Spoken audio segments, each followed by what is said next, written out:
we are ready to begin the physical work. A further meaning of the word yoga is to attain what was previously unattainable. The starting point for this thought is that there is something that we are today unable to do. When we find the means for bringing that desire into action, the step is yoga. In fact, every change is yoga. For example, when we find a way to bend the body forward and touch our toes, or learn the meaning of the word yoga with the help of the text, or gain more understanding of ourselves or others through discussion, we've reached a point where we have never been before. Each of these movements and changes is yoga. Another aspect of yoga has to do with our actions. Yoga, therefore, also means acting in such a way that all of our attention is directed toward the activity in which we are currently engaged. Suppose, for example, that while I'm writing, one part of my mind is thinking about what I want to say, while another part of thinking about something entirely different. The more I'm focused on my writing, the greater my attentiveness to my action in this moment. The exact opposite might also occur. I might begin writing with great attention, but as I continue to write, my attention begins to waver. I might begin to think about the plans I have for the day tomorrow or what's cooking for dinner. It then appears as if I'm acting with attentiveness, but really I'm paying little attention to the task at hand. I'm functioning, but I'm not present. So like, for example, right now you could be like looking at something, doing something else. You're like here on Zoom in this practice, in this class, but also like your mind is also somewhere else. And there's so much research and understanding now that the more we pay attention, the more powerful and deep our experiences can be. So this is kind of taking the yoga practice off the mat into your life. You can think about this an example, like if you're ever in a conversation with someone and they're like really present and they're looking you in the face and they're really listening and hearing you. And that's really kind of powerful when someone gives you their full attention. And I'm sure we've all had this similar opposite experience where you're with someone and they're like on their phone, they're like, yeah. And they're like talking to someone else and they're like not even there. And that just feels kind of bad sometimes, right? And I'm sure we're all guilty of doing that. So what it's like to just have our full presence and attention and not. So that's kind of the hardest and most important part of this class is to just really be here. When I was teaching at Mars Hill in person, I would say everyone like put your bags to the side, take your Apple Watch off, turn your phone off, which was actually pretty challenging at times. Yeah, so just really, really being here. And for me, I have to really let go because like I want your videos on, I want to see you, but also there could be a lot of other stuff going on. So just kind of doing your best. So the advantage of attentiveness is that we perform each task better. And at the same time are conscious of our actions. The possibility of making mistakes becomes correspondingly smaller the more our attention develops. When we are attentive to our actions, we are not prisoners in our habits. We do not need to do something today simply because we did it yesterday. Instead, there's the possibility of considering our actions fresh and so avoiding thoughtless repetition. So that's really powerful. Another classic definition of yoga is to be one with the divine.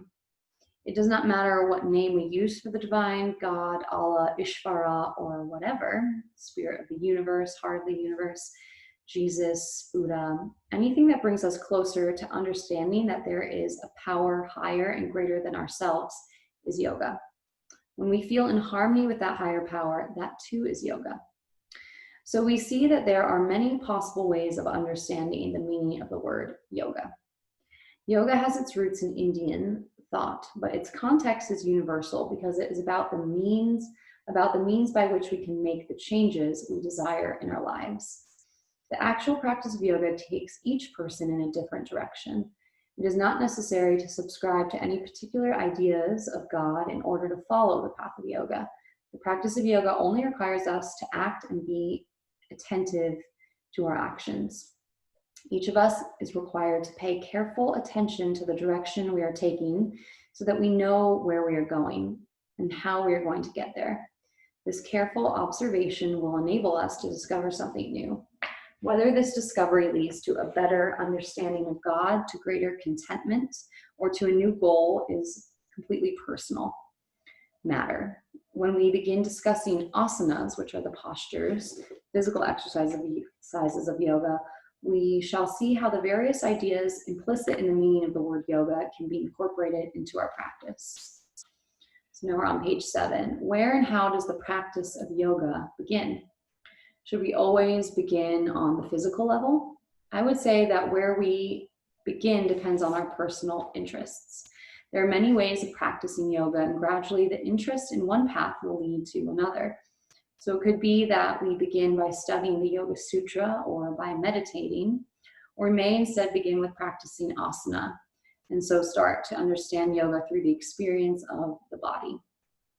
We can also begin with pranayama. That's what we were doing earlier, right? The 4-part breath, the 3-part breath, the square breathing.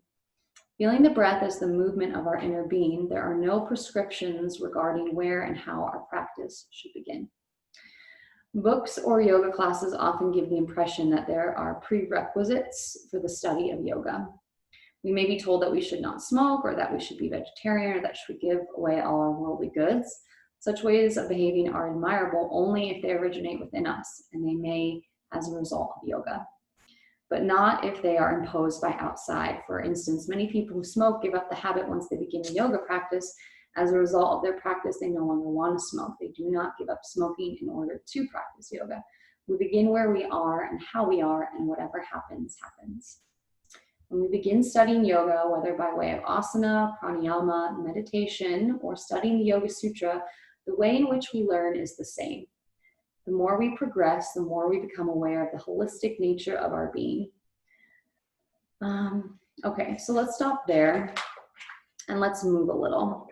So if you can, when we're together and practicing, like imagine you're in a classroom together with like your professor and your peers. So if you're in bed, get out of bed, please, and find like some space.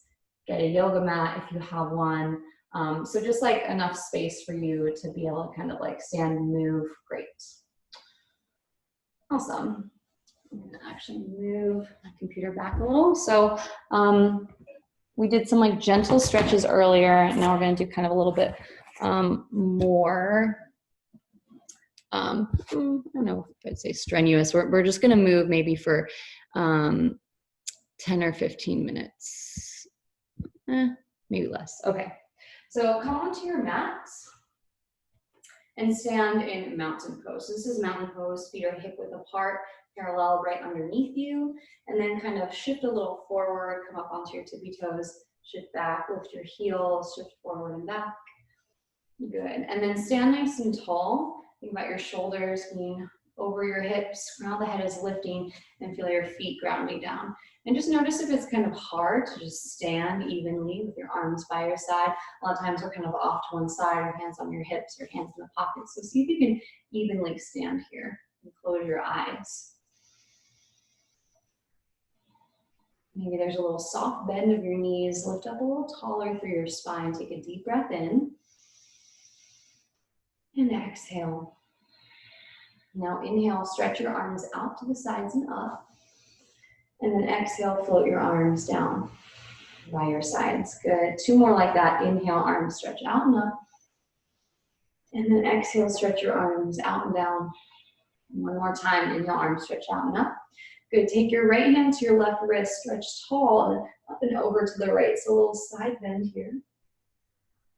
Good. Come back to center, switch your grips. A little bend of your knees, left hand, right wrist, reach up, and then over to the left. Good. Come back to center, bend your elbows to a T and a little back bend here. Think hips forward, chest forward. Good. Come to center, bend your knees and forward fold. So let this be kind of gentle and soft. Maybe pedal out your feet, bend your right heel on your left heel, let your head drop, maybe shake and sway. Good. Now lengthen your spine, look forward, go halfway lift. Good. Plant your hands and step your feet into a plank position. So nice, strong, straight plank. Really press the floor away. Think about pulling your front body to your back body. Good. Now either right from here on your knees, do a little push-up. So in yoga, elbows hug into your sides, chaturanga.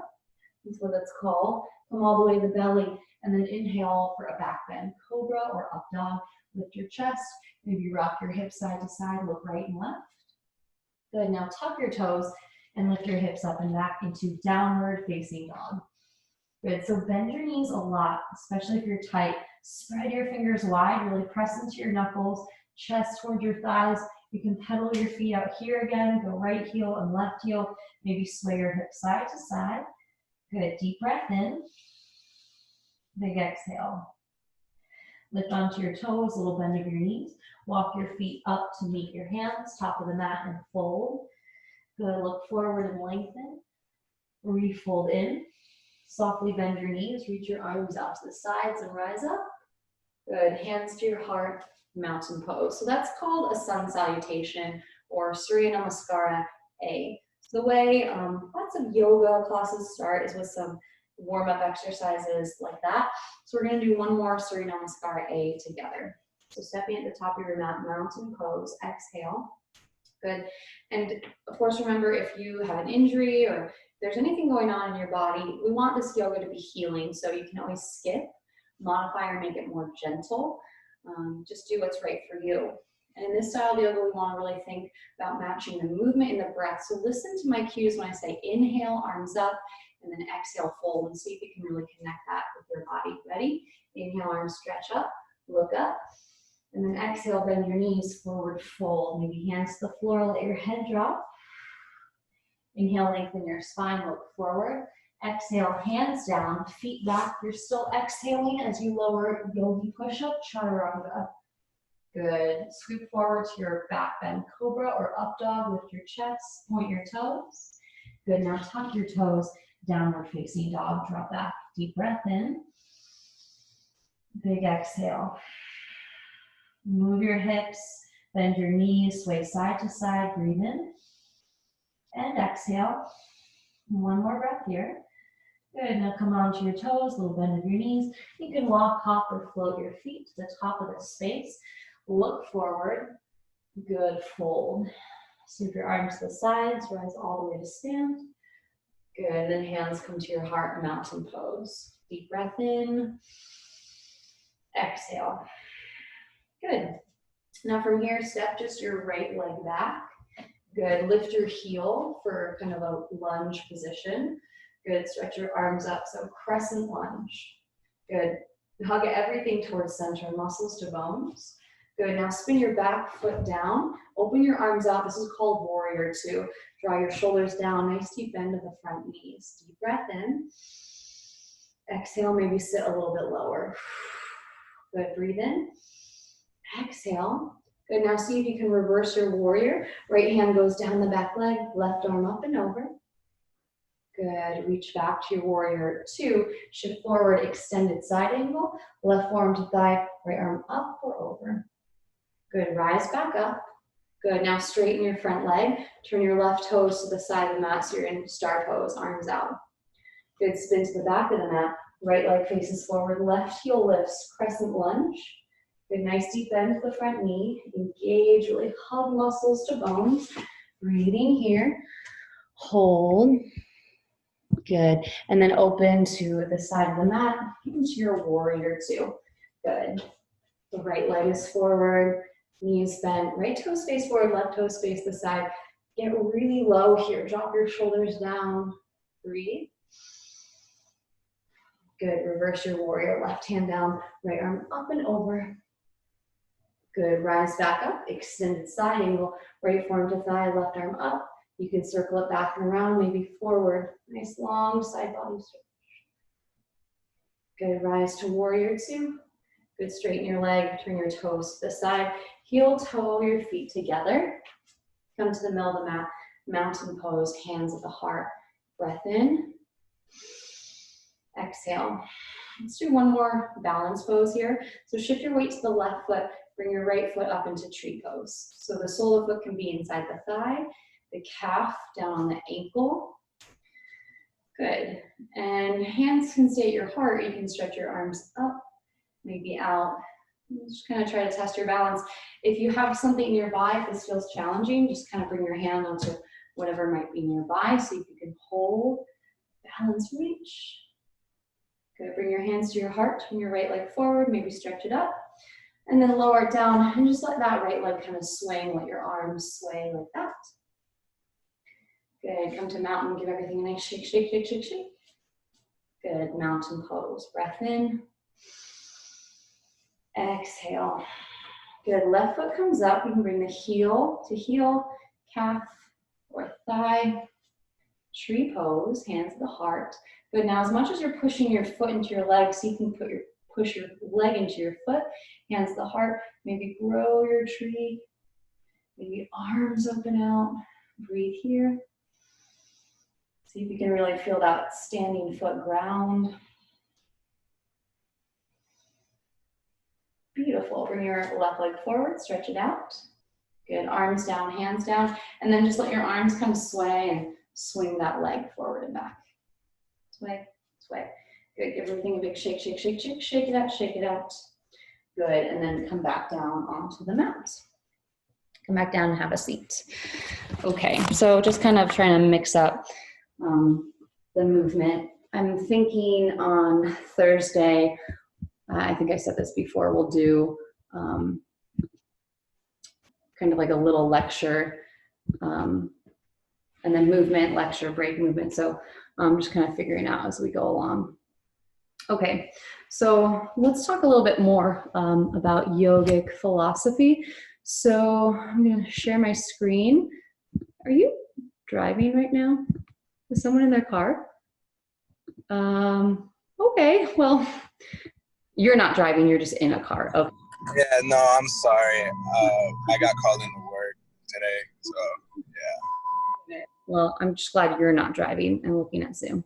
You got a ride. All right.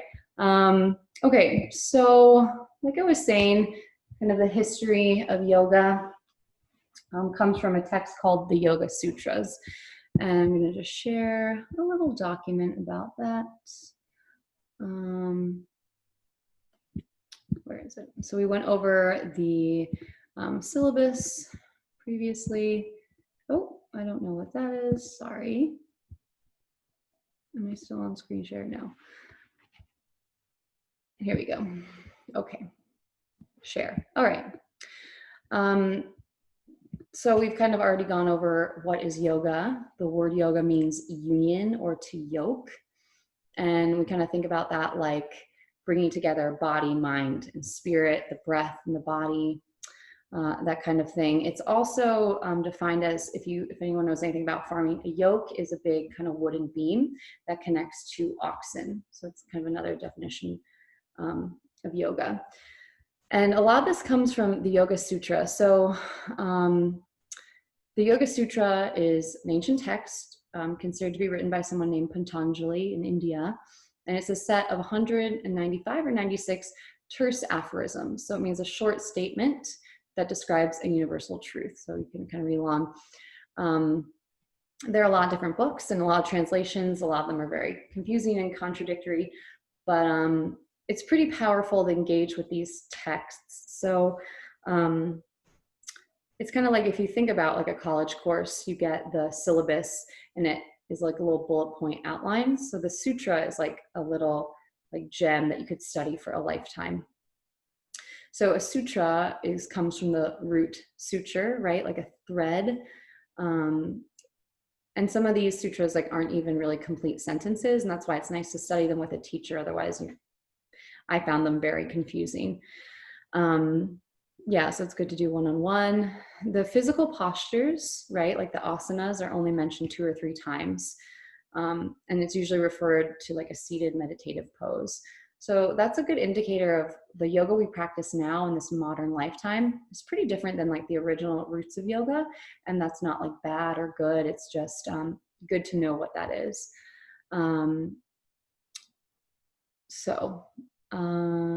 Yeah, physical posture only mentioned 2 or 3 times, and that is referring to the seated position.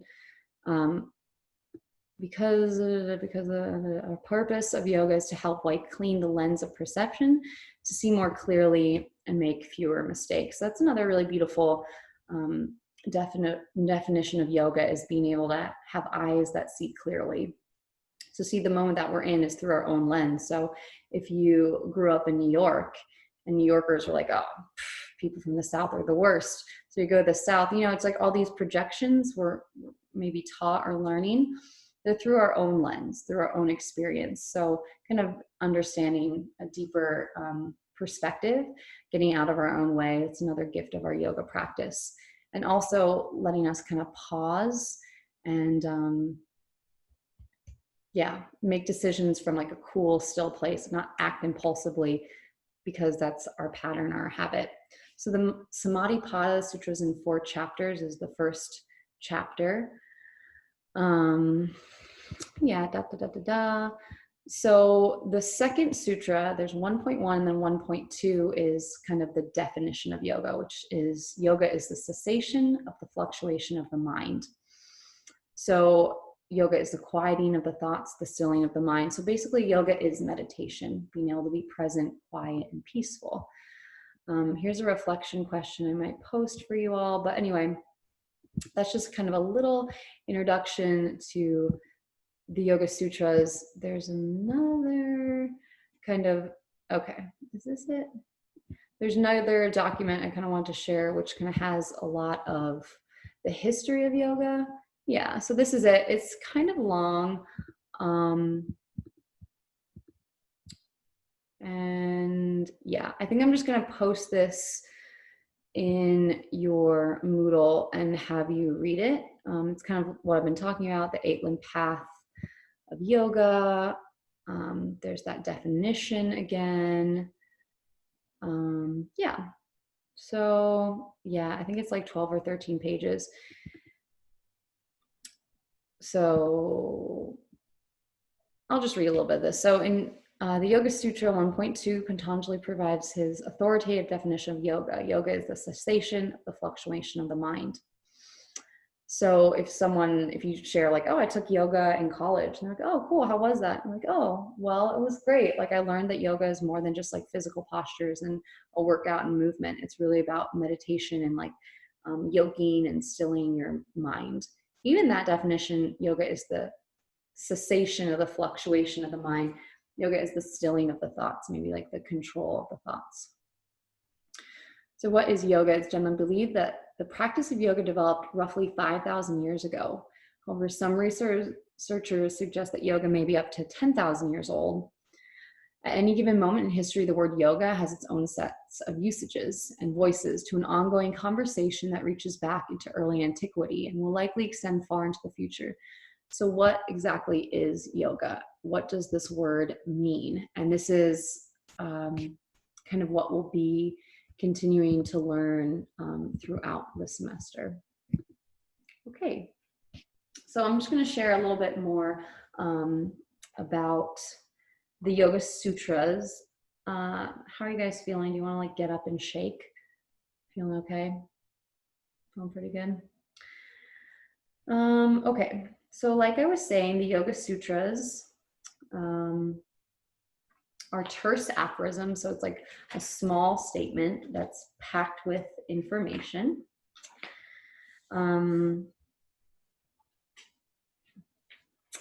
Okay, so yoga is also from India, right? And it's based in a language called Sanskrit. So sometimes I'll share words which aren't English. That might be a little confusing. So it's because they're in Sanskrit. And Sanskrit is the oldest vibrational language. It's thought to be sacred. So you chant in Sanskrit, and the essence of what the word refers to is contained within the vibrational sound. So if you're chanting like Shiva, like Om Shiva, Shiva is like this destroyer that will give you strength. So it's supposed to be like you're calling in that like vibration, that word. So if I was like to chant like Hannah, I would be like, oh, Hannah is like this girl in my yoga class, but like Hannah's like really vibrant and strong. I'm like, Hannah, Hannah. So like chanting that word holds the vibration, the essence of the person. Okay, so Yoga Sutra, we're gonna kind of focus on the first 4 sutras and then a couple other ones I think might be powerful for you to take with you. The first Yoga Sutra, so we say 1.1, so it's the first chapter and the first verse is Hatha Yoga Nushasana. And if you have your book, there's also a whole section on the sutras. So all the sutras are really contained here. So if you go to page 149, it says the Samadhi Pada, so that's the first chapter. So Hatha Yoga Nushasana. So Hatha means now, here, and it translates to now yoga begins. So Hatha is kind of like presence. Yoga Nushasana. Here begins the authoritative instructions of yoga. And what this really means is that like now yoga begins, now we are ready. You don't need to, like the book was saying, quit smoking or be a senior in college or lose weight or get strong or get flexible to begin yoga. You can begin anytime, and the time is now. So kind of calling in that importance of presence. Hatha Yoga Nushasana. So now yoga begins. Yeah, it's pretty powerful. I'm going to read one other thing about the first sutra. All right. So Hatha Yoga Nushasana. Now yoga begins. Now is the very first word in the sutra, and its use is intentional. Now is an auspicious moment. It's in fact the only moment we have. In every moment, with each thought, word, and action, we are creating the now. Everything we do is choice conscious or subconscious, and each choice contributes to the manifestation of our reality, individually and collectively. Yoga is a practice of coming home to ourselves, a path of self-realization. To realize means to become aware of that which already exists. Bliss is not some far off or impossible goal to be achieved. It resides within each of us now. It is our natural and highest state of being. The practice of yoga allows us to uncover it. We burn away all that we are not so that our illusions are no longer obscure our view of who we really are. So on a fundamental level, only two things exist: resistance or surrender, fear or love, no or yes. And to choose yes is to commune with the Hatha in the presence. When we embody yes with our actions, we surrender to the magic of this ever unfolding present moment. In that surrender, we ultimately align with bliss consciousness, embracing the limitless power of Hatha. So, especially if you're someone who gets really distracted, or if you have trouble focusing and concentrating, our yoga practice really teaches us how to hone in on this like magic power of presence. And when we're present and available to what's going on, we're going to get way more out of it. Okay, so that's the first sutra. Now yoga begins. The second sutra, Allie, are you paying attention over there? Yeah, I see you talking. What were we just talking about? Presence, right? Being fully involved in what's going on. Okay, so the second sutra is the definition of yoga. Yoga Chitta Vritti Nirodha. So yoga is the ability to tame the fluctuations of the mind, to control the thoughts. So this is probably the most popular sutra. It's defining what yoga is. It's a state when all mental activities are stopped. The mind is clear, quiet, and can perceive correctly. So chitta means mind stuff, consciousness, emotions. So if anyone asks you what yoga is, you can say, oh, it's like postures, movement, breathing, strength, flexibility, breath, and presence. So yoga is stilling the fluctuations of the thoughts. So those are the only sutras I think we're going to go over today, just because it can be a lot to unpack. And in a traditional setting with like a teacher and student, you would learn one sutra and then memorize it, and then have a personal interpretation. You write your own commentary. So if you were here earlier, I shared how I want you all to have a journal, like a mindfulness journal, and have an entry for every class. So for your journal entry today, you could write about the first or second yoga sutra, and like kind of what you learned, or what feels, what you're feeling in the class so far in your body with movement, all of that. And I'll, again, post all this to Moodle. It should be really clear. So let's do a little bit more of breathing, pranayama, and then we'll do a meditation, and then we'll be done for today. So find a comfortable seat. See if you can sit up tall. You can either be seated or you can lie on your back. So whichever works for you. If you want to grab a sip of water, you can.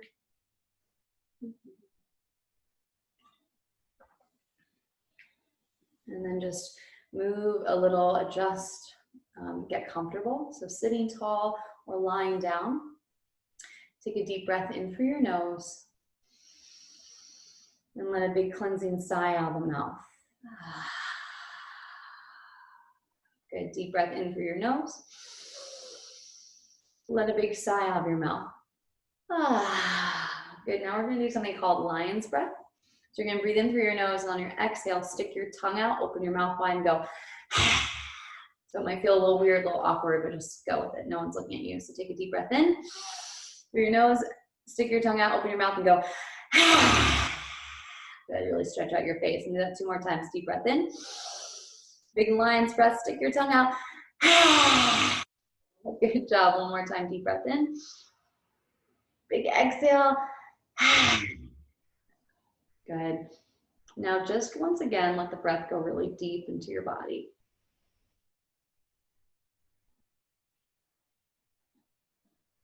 So long, slow, deep breath in. And long, slow, deep breath out. Breathing in, breathing out. Notice your inhale filling up. Notice your exhale emptying out. Really notice where the breath is in your body, where you might feel it. Is it in your chest? Do you feel it in your nose, your belly? Maybe closing your eyes and just allowing yourself to be really in your body here. You can let yourself get really still and just kind of see what comes up for you here. Do you feel kind of fidgety, distracted? Is it uncomfortable? And throughout the semester, we're really going to be learning about ourselves and our patterns, our tendencies, our habits. So it's kind of a huge teaching to just kind of be here and notice. Notice what's going on, kind of feel into our habits, our tendencies, and then start to kind of shine some light on our behavior. And just observe with non-judgment. Breath in, breath out. So we're just going to do these 2 breathing exercises today. So like we did earlier, 3-part breath. Breathe down into your low belly, out to your ribs, up into your chest. Exhale the chest, the ribs, and the belly. You can even place your hand on your body. Breathe in low belly, ribs, and chest. Exhale, chest, ribs, belly. 1 more time. Deep breath in and deep breath out. So now we'll do another round. Lower your hands of square breathing. If you're seated and it's uncomfortable, you can move and adjust your seat. See if you can sit really tall. Do a couple more rounds of square breathing. So remember, we're going to breathe in for 4. Kind of imagine that line in your square. Hold the breath. Exhale and lower. Good. Deep breath in for 1, 2, 3, 4. Hold. Exhale, 4, 3, 2, 1. Hold the breath. Inhale, 1, 2, 3, 4. Hold. Exhale, 4, 3, 2, 1. Hold. Relaxing your face. 1 more round. Inhale. Hold. Exhale, 4, 3, 2, 1. Hold. Good, let that go. So it's square breathing, helps you to focus and control the breath, the thought, the mind.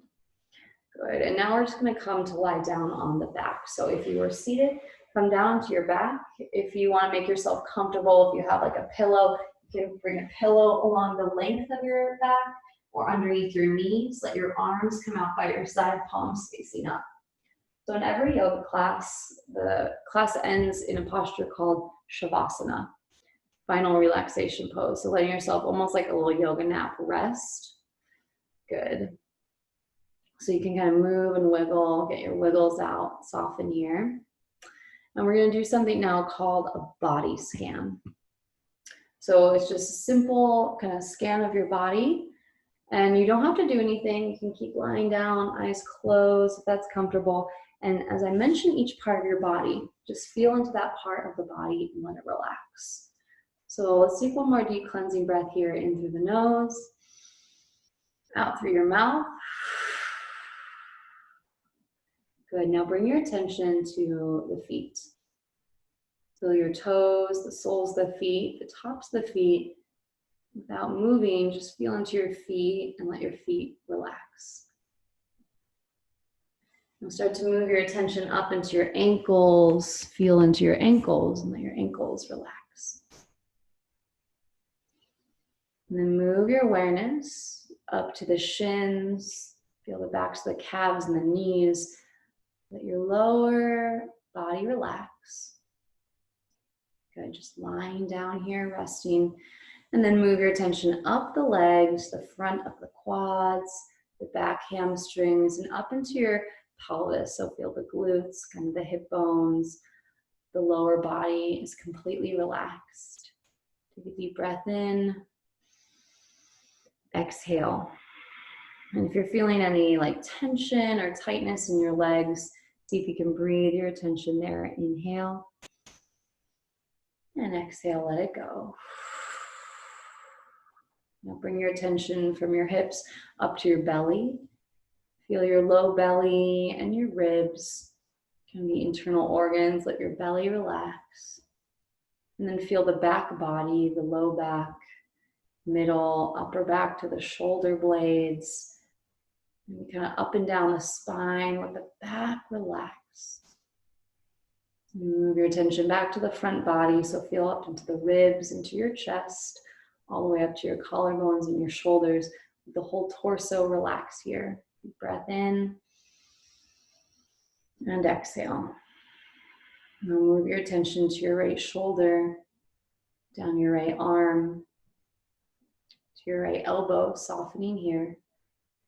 Relax down through your wrist, your forearm, and out through the right palm, feeling each finger, the thumb, first finger, middle finger, ring finger, and pinky finger. Let that right arm completely relax. No effort, softened. Now move back into your torso. Feel your right shoulder, the right ribs, the right hip, and relax your right shoulder, your right ribs, and your right hip. Feel into the center of your chest and then move to your left side. So feel through your left collarbone, your left shoulder, and soften down the left arm. The shoulder to the elbow, to the wrist. Relax your right hand, back of the hand, palm of the hand, and each finger, relaxing the right thumb, first finger, middle finger, ring finger, pinky finger. Left hand, left arm is completely relaxed. And then move back into your left shoulder. Relax your left ribs and your left hip. So right side's relaxed, left side, center line of your body. Now move up into your throat and your neck, the back of the head. Imagine each little hair follicle on the top of your head super relaxed, and then move your attention down the front of the face. Feel your forehead, your temples, your eyebrows, the nose, the mouth, the teeth, the tongue, the jaw, the cheeks, the ears, the throat. Deep breath in, complete breath out. Let your skin soften off the muscles. Let your muscles soften off the bones. Let your bones get heavy. Shavasana, deep rest. So we'll be here for a couple minutes. Just let yourself get very still.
One yoga teacher named Donna Farhi says that yoga is a process of deconstructing all of the barriers we may have erected that prevent us from having an authentic connection with ourselves and the world.